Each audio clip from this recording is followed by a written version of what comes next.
days spread like wildfire. It's an idiom that we use to describe something that's infectious or that permeates a large population. Sometimes it's used positively, like good news that spreads like wildfire. Other times it has more negative connotations, things like gossip or disease or bad doctrine. These are things that also spread like wildfire.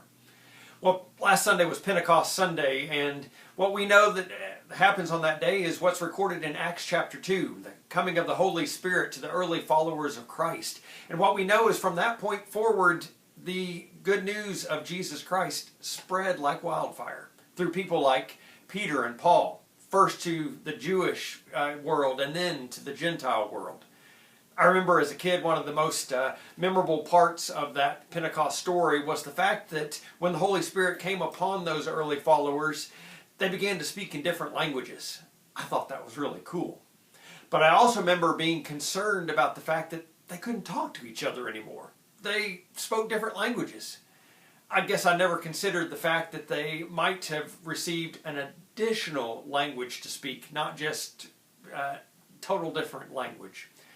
However, even if my childhood theory was correct and they couldn't understand each other anymore, they did still speak a common language, the language of Jesus. It was their understanding of Jesus Christ that was their common language. Many of those who were touched by the Spirit on that Pentecost day were those who had previously been trained by Jesus. The Gospel of Luke describes this process as kind of a successive expansion of training.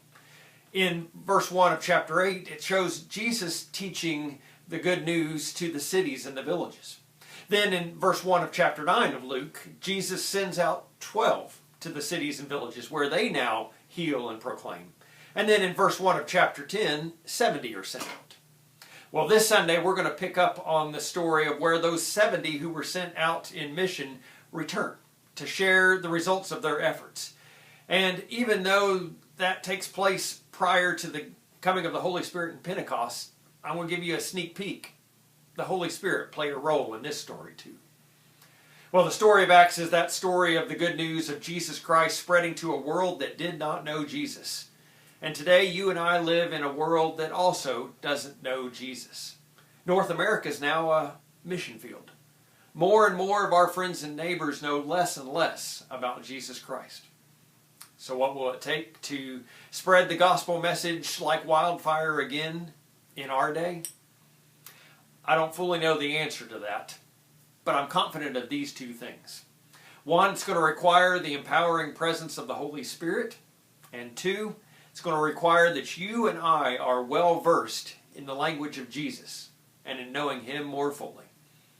So let's think and let's talk about those things this Sunday as we rejoice in the Spirit.